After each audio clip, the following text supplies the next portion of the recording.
Welcome back to the Meeple Marathon. Today we're going to be taking a look at some of the expansions for Zombicide White Death. Now, why start with the expansions, you ask? Well, that's because CMON split their kind of products up into various boxes. I get it.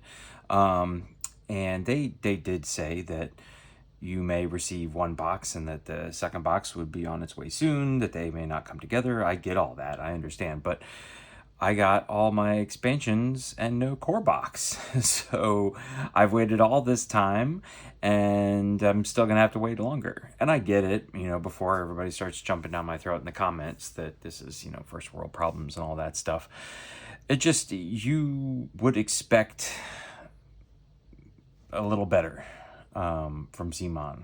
I don't know who goes through their shipping manifest and doesn't find both of the boxes that go to the same address at the same time. But anyways, I just seem to find lots of reasons to rant against CMON these days. But we're going to take a look at everything that's here.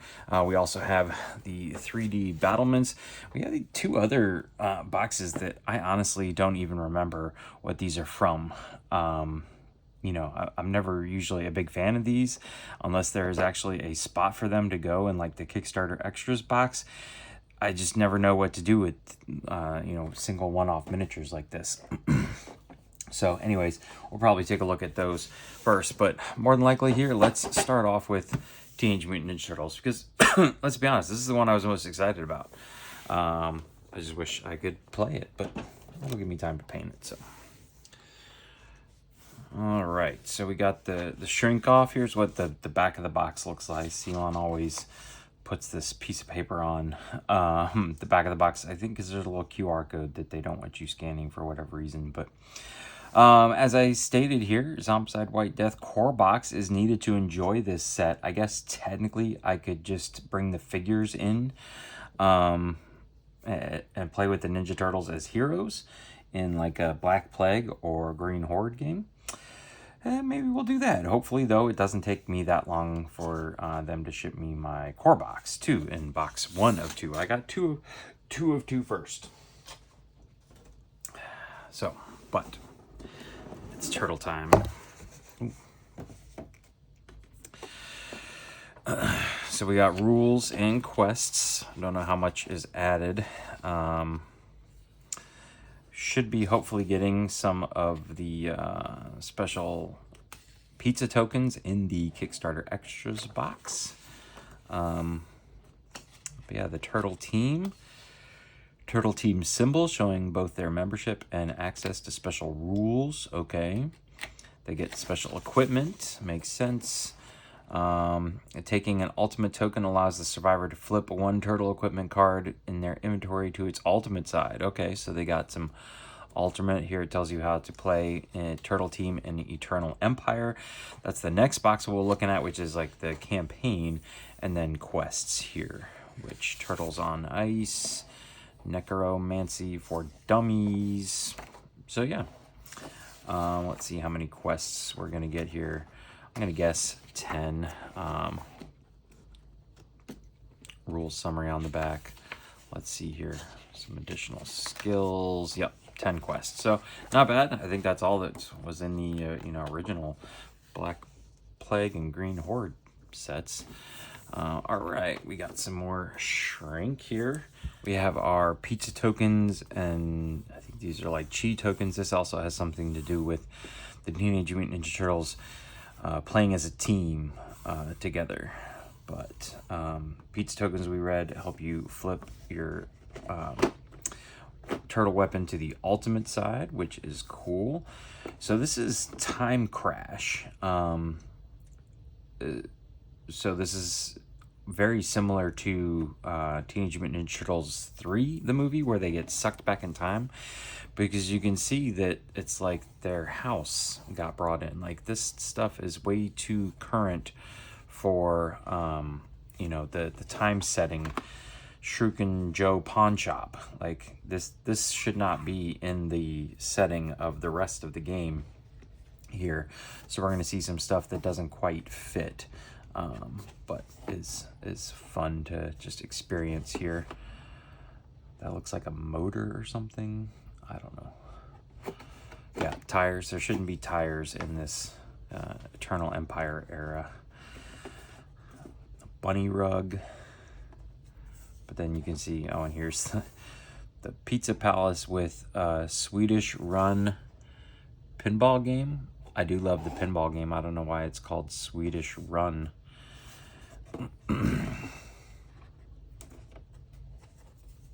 And more pizza. So yeah, those are the boards that'll play in those scenarios. Here are the hero cards. So we got April O'Neil. She can hold the harp. Okay, fine. Casey Jones. He gets his hockey stick. Makes sense. Then we have Donatello, Leonardo, Michelangelo, Raphael, and Splinter. So these guys can all be played as heroes. There's the quests, obviously, that you would want to use them in, or you can just dump them. Just the heroes and their cards should be compatible with any other of the Zombicide games, and they would really fit best with Black Plague and Green Horde. So here's April's harp. We flip it over. So here we're looking at 1 die, 4+, 1 damage each. It does make noise. I'm gonna have to check. They may have changed the noise rules, but again, I don't have the core box rule book. But here we have Ghost Sight. Roll a 6. So if you get a 6, you get +1 of those chi. And that's really all that changed. So not that great. Let's see if anything else gets better here. Casey's hockey stick. 3 dice, 5+, 2 hits. 3 dice, 4+, 2 hits. So that's at least getting better. Better than her harp thing. And he's getting a chi on a 6. Donatello's bow staff, 1 die, 3+. And that goes from 1 die, 3+ to 2. So it doubles its hit. Same thing. Here we have Leonardo's Ninjatos. I always just call them swords. 2 dice, 4+, and 1. 3 dice, 4+, and a 6 is +1 melee damage and a chi thing, so that's even better. Michelangelo's Nunchakus is rolling 3, 5+, and 1. 3, 4+, and 1. He's doing additional melee damage. And Raphael's Sai. Armor 5+, add +1 die to another equipped melee weapon. Okay. 1 die, 4+, and here is 3 dice, 4+. So gets much better odds. And Splinter, he's doing 1, 3+, and 1. And he's just doing 1, 3+, and 1. Polearm, you get shove added. So April and Splinters are just kind of okay upgrades. But these are the cards that you can add in. I honestly wish there was more, because you're supposed to just mix these in so that there will be zombies and Foot Clan foot soldiers. But you can see here, I guess they're all the same. There's just different, 3 different poses, but I'm going to want to prefer in a quest that is the Turtles quest to see more foot soldiers. I think that just thematically makes more sense. There's just not as many here. I feel like I'm going to end up only seeing them every once in a while. And then there's the Shredder spawn. Shredder basically is the necromancer in these quests. So if you want to play with these guys in alternate quests, you could just bring out Shredder as the necromancer in any of the other ones. Oh, and they taped this, of course. There's a random little piece of paper in there. All right, tape removed. Let's take a look at some of these guys here. We'll start off with just some of the Foot Clan here. Pretty straightforward guys.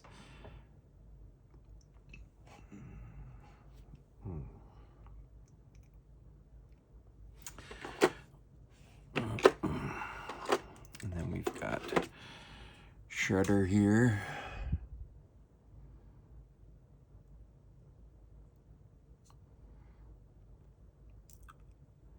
I get that their dress is period appropriate, but I would have loved to have seen a Kickstarter extra them in like their just standard garb here. Splinter looks appropriate, but like, you know, give me April O'Neil in the yellow jumpsuit.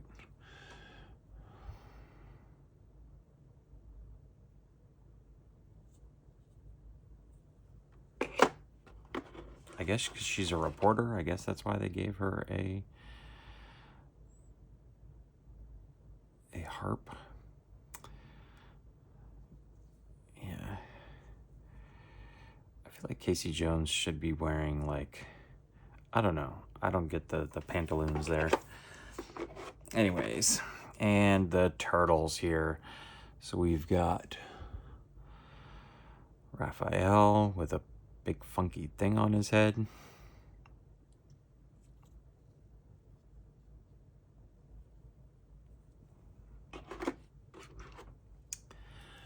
Donatello.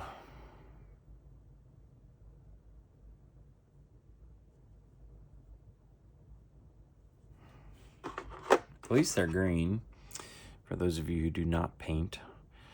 Michelangelo, that's a cool pose. Very spread out. And these things are solid. They're not overly flexible. They look like they're in the right spot.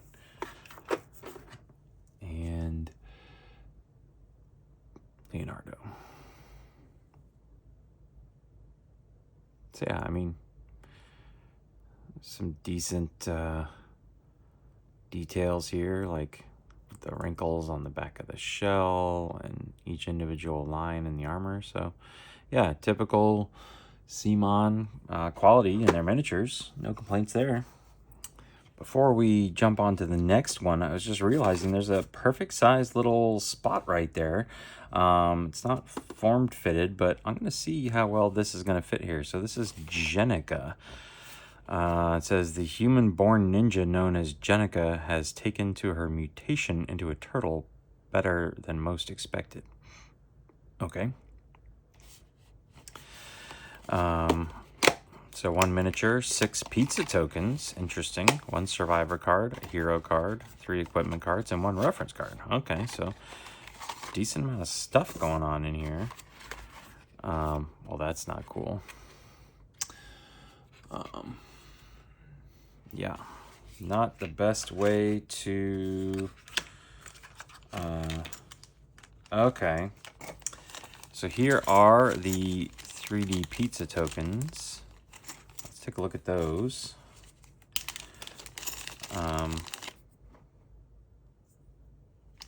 So yeah, I mean, those are fine. We have our Massive Darkness crossover card here. Okay. Berserker class, okay. Set that off the side. Not a fan about this here. I don't know how else. Maybe if I stick it right there, it'll get flattened out a little bit. And then she's got some claws and stuff. I'm just going to throw those in there. What I want to see is, we'll take a quick look at her miniature. Yeah, see, this would have been ideal, is if this would have fit right down in there. And it looks close, but it's way too thick. Wonder if we could like cut this down, because there's plenty of space here. I may try that. We'll do a little short to see if that works out, because this looks like a prime spot for Jenica here. For Jenica here to sit right down in there. Although for right now she will have a spot for her tokens. That's probably what this area is for the tokens. But we can find something better to do with those. So yeah, stay tuned. We'll see if this works for her little spot or not. But for now, we're gonna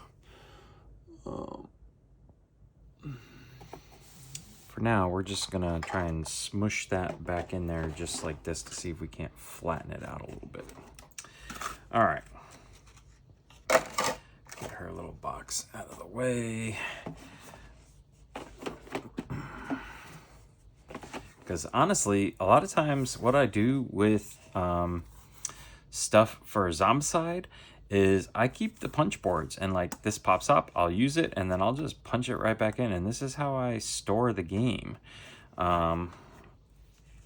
These are a little trickier, but the like door tiles and stuff like that always go back in there real nicely. So yeah, we're just gonna do this for right now. That'll flatten out, and yeah, that should be fine. The box lid should go on just fine. So yeah, that's what we're gonna do for right now, and stay tuned to see if we can get... Jeez, noisy. Alright, so up next is Eternal Empire. This is the campaign expansion for White Death.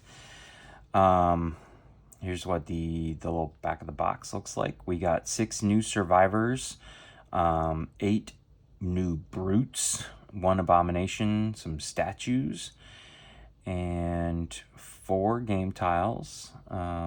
Campaign, sheet notepad, 37 tokens, 1 rulebook. So yeah. And while we're popping this off, these 2 boxes that I have now I'm in the process of unboxing replacement cards. Interesting. Okay.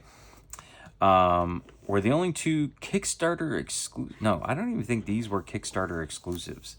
I think the only thing that was exclusive to Kickstarter, because I've seen the Teenage Mutant Ninja Turtles one in retail already, were the some of the 3D terrain stuff. So we'll look at the battlements here in a section, and in a second.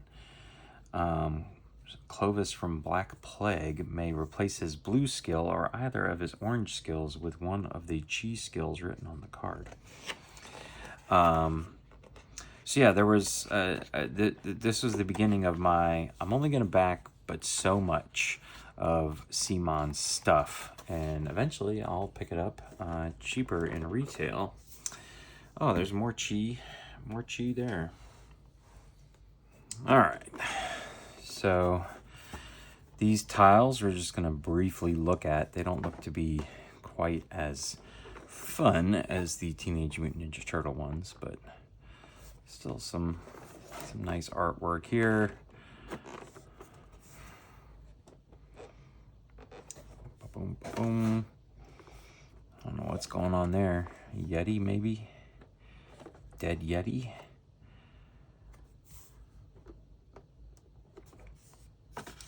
And more chi. Lots more chi. And a 5th zombie spawn point. Okay. Our little sheet for tracking campaigns. Okay, so skills, XP to spend.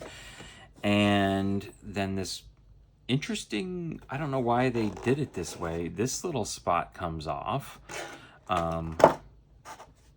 leaving the miniatures. I don't know why they didn't just make it one lid, but there's all these notes, random notes, note 1, note 1, note 1, quest 1, 2, 3, 4. Obviously, I'm pretty sure these are going to be like campaign unlocks, so we're not gonna peek at those here, but we will take a look at the survivor cards, because I think those are probably pretty safe, right?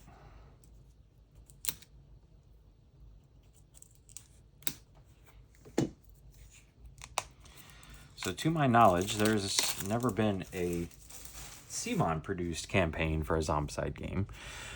They made one for Massive Darkness, but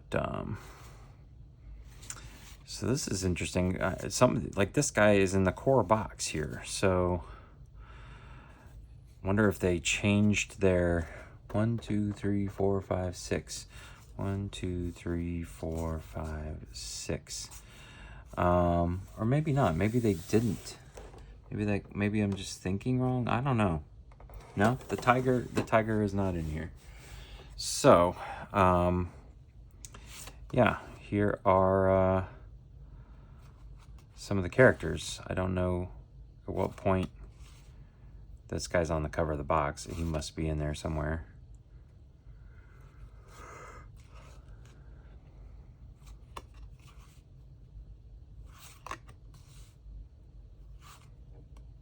pretty sure Lorna is in the core box. Ogon is in the core box. So yeah, I don't quite know why we have some duplicate hero cards here. And these, so we're definitely not going to look at those. We'll just figure out when we get to those. Let's see. Oh, and they taped this one. They didn't tape the other one, but they taped this one. Of course they did. All right. Again, not quite sure why they made this into like two separate pieces. But let's start with the big guy here. So here's a new Abomination for everyone. Let's actually do this. That's better. Just a big old guy. Really. And then we have these really tiny headed brutes. Can't call them fatties anymore. Brutes with really tiny heads. And then we have these two-part chi statues, which I guess they can be broken. So that's kind of cool. You could break them off. They definitely don't like snap on. It definitely looks like it's meant to be exposed at certain points. So yeah, there we go. There is one of the chi statues put together. Those actually look pretty good. Maybe like a wash and they'd be set. And then we have some of our heroes here. That's the monk guy, I believe. And this one, oh, maybe that is the tiger one. Yeah, that definitely looks like a humanoid cat.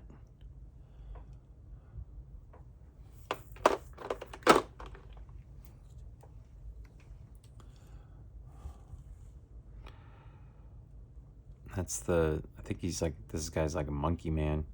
He's the one on the cover.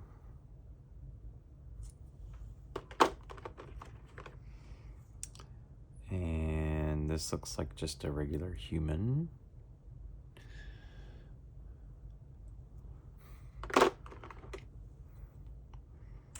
And this girl's also on the cover. Human with a bow. And then this somewhat timid looking creature.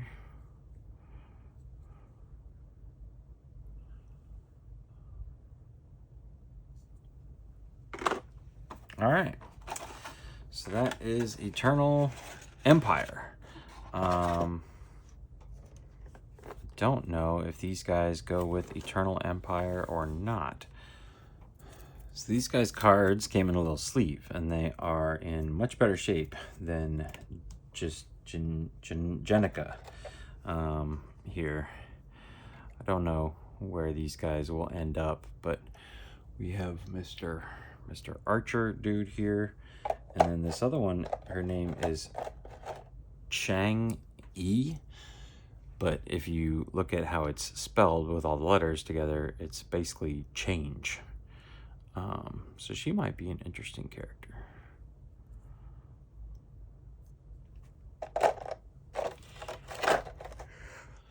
All right, last but not least, we have some 3D battlements. Normally I don't go too big on the 3D scenery. It starts getting the board really busy, but I felt like, you know, this game, a lot of the scenarios are all about being up on the wall and then breaching the wall. And so that's kind of scale, hopefully, will really make things feel cool. And they look fine. I don't see myself really painting these unless I get really bored. So yeah, we got a couple of these pieces that you could like crawl underneath. And then these, and there's some nice little details here. So it looks like these would just fit together like that. So corner pieces and end-to-end pieces. I guess the corner pieces are open here because they figure you're going to put something right there too. So that makes sense. Yeah, and that appears to just be everything. There's a few different, like this one's got a skull here and 2 skulls there. This one doesn't have any skulls on it. This one's got 2 skulls there, but they all appear to fit together and in pieces, but they're also meant to be so that if you're like playing here and a piece is destroyed, you can just take that piece out. So yeah, I think these will work well. It doesn't seem too complicated to get them back into the box like so. So yeah, these should work well. Let's see if I can get these back in there. Oop, oop, oop. Yeah. Yep. So everything fits back in there easily enough. Good little sturdy storage box. So they're probably just going to live right there just like that. And maybe someday, if I ever paint every single piece of plastic I have in my possession, we'll paint these. That's a joke. All right, but that's going to do it for our part 2 unboxing of Zombicide White Death, the kind of expansion material. Hopefully soon we'll be doing part 1. Let's pray that it doesn't take them too long to get me my core box. Anyways, if you have any questions, please feel free to let me know in the comment section below. Otherwise, I'll see you in the future with the remainder of my unboxing.